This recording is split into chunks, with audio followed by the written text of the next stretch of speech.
Hello and welcome. Thank you for being here. My name is Tian. I am currently a PhD student at Purdue University, working with Dr. Anne. Today, I'm very excited to introduce you our recent work called Merrier Relaxed Non-Collusion Assumption in Multi-Server PIR. The title is quite self-explanatory. As for the Merrier part, we will see why we need more servers in the system as we proceed. This is joint work with Ryan, Alex, and Aniket. So our plan for today is to first go through the motivation about why we study this problem, and then we will be building up to the mechanism that we propose in this work from a very simple intuitive mechanism. And then we will be checking the computation and communication overhead to see the practicality of the mechanism. And finally, we will be discussing a little bit about future directions, especially about relaxing and inclusion assumptions in privacy-preserving computations involving multiple parties in general. Let's start with a primer on private information retrieval. So on the higher level, PIR allows a client to query a database without whoever is maintaining it learning about which entry is actually being retrieved. So a naive solution is for the server to send over the entire database, which is a legit PIR scheme. It is just not as interesting. So if we would like to specify an interesting non-trivial multi-server PIR scheme, we would need to first give at least two parameters, K and T, where K is the number of servers we query and T is the privacy parameter. And then we need to give at least three algorithms for generating queries from the index, computing the answer strings from the query strings, and reconstructing the data entry from the answer strings. We can specify more to make the system more fine-grained or more robust, but these are the bare minimum that we need to specify. So a secure PIR scheme achieves correctness and privacy. The correctness guarantee is straightforward. For the privacy guarantee, it can be information theoretic or computational. It can be parameterized with this integer t. So t privacy means that less than t plus 1 parties will not be able to learn extra information about the index, even if they pull their information together. We will be adding one more parameter, L, to the model, which counts the total number of servers in the system. For now, we can just assume L equals to K because we do not see any point of increasing it just yet.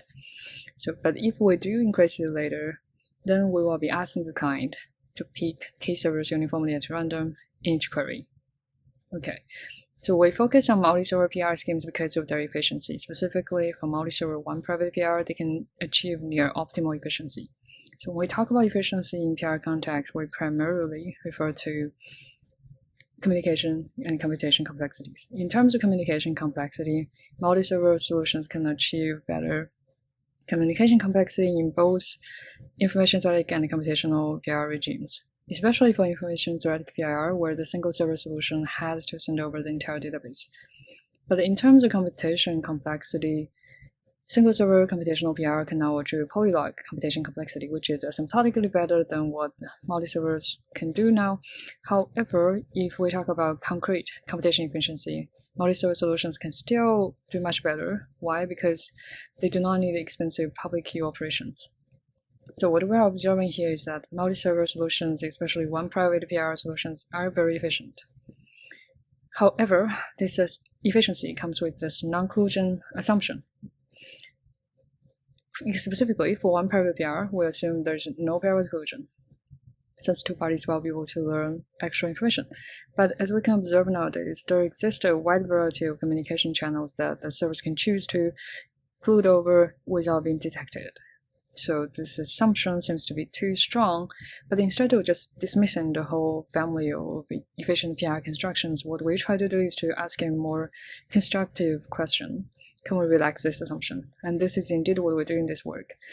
To relax the non-collusion assumption to a rationality assumption, meaning that instead of assuming everybody is honest, we assume the servers are either rational or malicious. So the rational parties will take actions that maximize their utilities, and malicious parties can behave arbitrarily. So our setting is that we do not care about how collusion happened, we only care about the outcome, whether somebody has learned something non-trivial. So specifically, we will allow the colluding parties to use any unobserved, undetectable channels, and they can use any collusion protocol. But we do assume after successful collusion, at least some party has learned something non-trivial about the index or the entry, which we will be denoting as fx. So f here is not a specific function, it can be any non-trivial function. If nobody has learned anything non-trivial, then we consider the collusion to be not successful and we do not care about it. So based on this information gain, we will try to design a mechanism such that we achieve the non-collusion outcome even if we do not have any honest parties in the system. So the mechanism here, we can view it as an algorithm on a public bulletin board that anybody can observe and interact with. Okay, so what this mechanism essentially does is to induce a game that can be played by the servers, and exactly one of them will be able to take advantage of this information gain effects to maximize its own utilities at the expense of others' utilities. So this will in turn result in other servers unwilling to collude to give other servers such an advantage and themselves such a disadvantage in the first place. This is especially true for servers without good network connection to the public bulletin board. Okay, so this is the rationale or intuition behind the mechanism. So now let's look at a very simple mechanism, M0. What this mechanism knows is the secret words V, the upper bound of the worst of all the secrets that we potentially would try to protect, and the server set S1 through Sk. This mechanism needs to specify two rules, the winner selection rule, which tells us who gets what, and then the payment rule, which tells us who pays what. So in the selection rule, if a specific server S1 tells the mechanism the correct secret, then S1 is going to be awarded this winner title. So it gets this winner title, and all other servers will be getting this colluder tag. Then in the payment rule, the winner will be rewarded this amount number R, which is positive, and all the colluders will be penalized this amount number P, which is greater than the secret words, the upper bound of it. And then this server S1 will also be penalized if it tells a wrong secret. So let's do a very naive analysis by assuming all servers are rational and we're running this only once. Intuitively, S1 is incentivized to signal collusion after successful collusion to get the positive reward, and other servers are not incentivized to let S1 learn the secret because of this large penalty. So this simple mechanism already gives us nice properties, but there are also many unresolved issues. We'll first look at three of them. The first one is that how can S1 even tell if collusion has been successful? Remember that we're allowing collusion to be happening in any way, so they may only receive outputs. And second, nothing here is stopping S1 from helping others learn the secret, because this is a no gain, no loss situation for S1. So third, S1 can hold arbitrary prior knowledge about the secret, so S1 can potentially frame others. So first, how to tell if collusion has been successful. So if the colluding parties have included input verification gadgets in their protocol, then they can directly tell. If not, then this depends on whether it is computationally hard to forge query or answer strings originally in the PIR protocol. So if it is indeed hard, which is true for many PIR constructions, then we call this verified collusion. So in this case, servers can decide to collude and input incorrect information into the collusion protocol, but the output is going to be gibberish with overwhelming probability. In other words, one can tell if collusion has been successful with negligible error just by checking if the output is gibberish or not. If it is originally not computationally hard to forge inputs, then we call this blind collusion. So servers can indeed forge inputs and making the outputs look legit. So in this case, one cannot tell if collusion has been successful just by judging from the outputs and this will be hoping that this will be corrected with negligible error. So we will be focusing on verified collusion, but maybe counterintuitively, blind collusion is easier to tackle because the servers are already making it hard for themselves to collude. Next, how to stop S1 from helping others learn. This is very simple. We just democratize the winner selection rule. So now anybody can become the winner as long as they tell the correct secret first. The one byproduct of this democratization process is that the winner reward now does not have to be positive. It can be zero, because intuitively servers are incentivized to signal collusion not because they wanted to get the reward, but because they wanted to escape the penalty. So the second thing is that servers are not incentivized to let others learn the secret. We will do a more refined analysis later, but for now we'll just keep this simple naive analysis. So next, to accommodate arbitrary private knowledge, we will be asking the clients to generate omega random companion queries. So we will be showing one example with omega equal to 1 here. So the client who originally wants to query index X, we ask the client to also sample random index XR. Then the client will be generating query strings for both indices. Then we ask the client to sample a random permutation and then send the permuted query strings to each of the servers. So now we make an additional editing to the winner selection rule. Now when the server tells the mechanism a correct secret, it also needs to specify its corresponding input for generating this secret.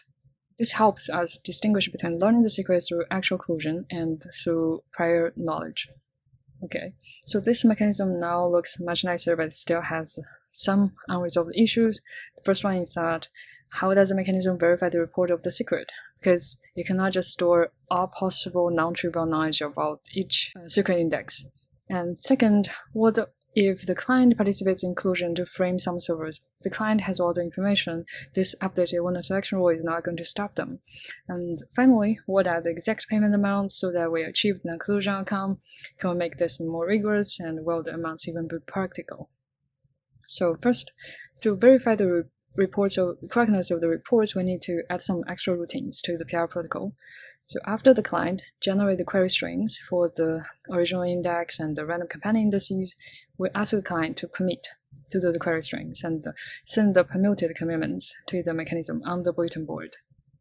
And then the client can reveal or send decommitted information to corresponding servers so that they can retrieve the query strings. And after the servers compute the answer strings, we ask them to also commit to those answer strings and send the corresponding commitments to the mechanism on the public bulletin board. And finally, the servers can reveal the commitments to the client, and the client can do reconstruction. These are done through their usual channels. So after the setup, what the mechanism has access to are all the commitments to all the query strings and answer strings. So in the verification, if there exists no Byzantine parties, then it's going to be very simple.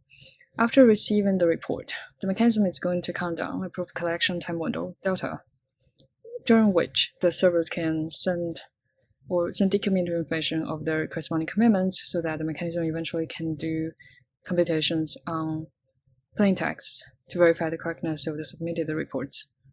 So if any server fails to reveal their commitments during this time window, then this server will be treated as colluder and others will be exempted from any penalty. This simple commitment revealing based verification procedure will not leak the secret if the mechanism achieves a non-collusion outcome in equilibrium and it discourages false reports. Why? Because there's no collusion, then there's no report, then this routine is never executed. We will talk about Byzantine parties later, and we will talk about how we achieve the non-collusion outcome later as well. Okay, so what if the client participates in collusion to frame some servers intentionally? To mitigate this, we will be adding one more rule to the payment rules, which is to charge service fees from the client. By having sufficiently large service fees, we will be disincentivize client collusion. And next, and finally, how do we parameterize the payment amount so that we have the desired non-collusion outcome? So specifically, we will be setting the reward, the penalty, and the service fee. Before we can describe the desired outcome, we need to first describe what servers can do. So first, in stage 1, the servers can decide whether to collude or not. And in stage 2, colluding servers can decide whether to input correct information into their colluding protocol. And third, the colluding servers can decide whether to report to the mechanism some information they have learned or not. So the desired outcome would be, in equilibrium, we want the servers to play strategy C bar, not collude, in stage 1, or CD in stage 1 and 2, where they decide to collude by the inputting correct information. So we will be using two different solution concepts for verified collusion and blind collusion. So for verified collusion, we use subgame perfect equilibrium, and for blind collusion, we'll be solving for the sequential equilibrium. We will not go into the details about how we solve the sequential game itself. We'll just present the final results. So in a single round of this L-party collusion game, we will be achieving this non-collusion outcome when these two inequalities hold. Observing those two inequalities, we can get that the reward amount is not constrained, so it can be 0. And as a result, the service fee does not have to be large, it only has to be positive. How about we peel off the single round tag from theorem 1? We consider repeated rounds. So if we are considering only known finite rounds of this collusion game, then we achieve the non-collusion outcome under the same constraint. inequalities. Then what about infinite or unknown rounds? So what is special or problematic about unknown or infinite repetitions of this same game is that the Folk theorem states that if players are patient enough, meaning that they treat tomorrow's game almost the same as today's game, then any payoff can appear in a subgame perfect equilibrium. And infinite repetition brings multiplicity of equilibria. So essentially what this means is that the servers can form informal institutions or long-term relationships so that they can collude with each other over and over without participating in the game induced by the mechanism for even once. So we abstract the formation of such informal institutions of collusion through two techniques. The first one is to increase the number of servers in the system so that L is far greater than K. Remember that when a client makes a query, it samples K servers uniformly at random from the L servers. So if L is far greater than K, then any two servers are going to be queried at the same time with small probability. And the second technique is to increase the reward amount from 0 to a sufficiently large quantity. So the intuition here is that if any two servers are not going to see each other very often, they're not queried at the same time very often, and there is a positive reward in participating in the mechanism, then they are tempted to participate in the mechanism instead of colluding with this stranger over and over. Okay, so we can also quantify this intuition. So as we can see on the right-hand side, as we increase L, the parameter feasibility region for lambda R, the reward expands, so meaning that the reward can be set at a smaller amount. Okay, so an alternative approach for dealing with this infinite repetition is to replace players periodically. This will reduce the infinite repetition to finite repetition. Okay, finally, we prove that practical parameters satisfying the theorem 1 and 2 always exist, so we can find a solution. So now we only have one tag, rational server, and on theorem 2, we will finally be peeling this off by considering Byzantine parties. After adding Byzantine parties, there are two major changes to the mechanism. The first is about the parameterization for achieving the non-collusion outcome. The second one is about report verification procedures. So the first part is very straightforward. We just need to consider the worst case scenario where we have only two rational servers in the K parties being queried. So we will skip this part because it follows from the previous two theorems. So next, about verification of reports. After adding parties, will not be able to use the previous communal revealing procedure to verify the reports. Why? Because the Byzantine parties can submit fake reports and everybody is forced to open the commitments. So what we do is to resort to zero-knowledge proofs. So suppose S3 here submits a report, specify the function f, reveals its corresponding input, and also provides a commitment of the secret it is learning. All the other parties participate in this collaborative zk-SNARKs protocol to compute an inequality proof. So what is needed in this inequality proof is that their inputs are correct with respect to the corresponding commitments that the mechanism know, and the function f is actually being computed, and the output is not a value committed in the report. So if they find out that this function f is actually trivial, they can also just directly say that the function is trivial. So this is the final mechanism that we have. For the overhead, in terms of communication overhead, we are asking the client and servers to send one additional commitment to the public bulletin board per message.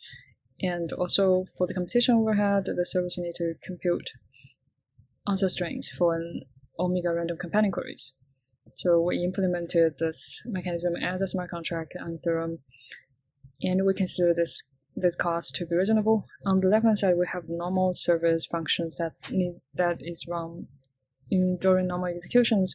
On the right-hand side, we have the collusion resolution functions, which are only run if there is a collusion report. What we have so far is we know how to disincentivize unobserved, unrestricted collusion in finite and infinite rounds of the PIR services, and we only are adding small computation and communication overhead, and they generally apply to K out of K multi-server PIRs. Okay, so there are more contents in the paper, especially about strong coalitions whose members have absolute trust for each other. And for future directions, the first direction that we can go is to advance the current analysis and make it more practical. And the second direction is to design solutions for other privacy-preserving computation protocols with this non-collusion assumption, like robust PIR, multi-body computation, secret sharing schemes, distributed key generation, time-release encryption, etc. And thank you for your attention.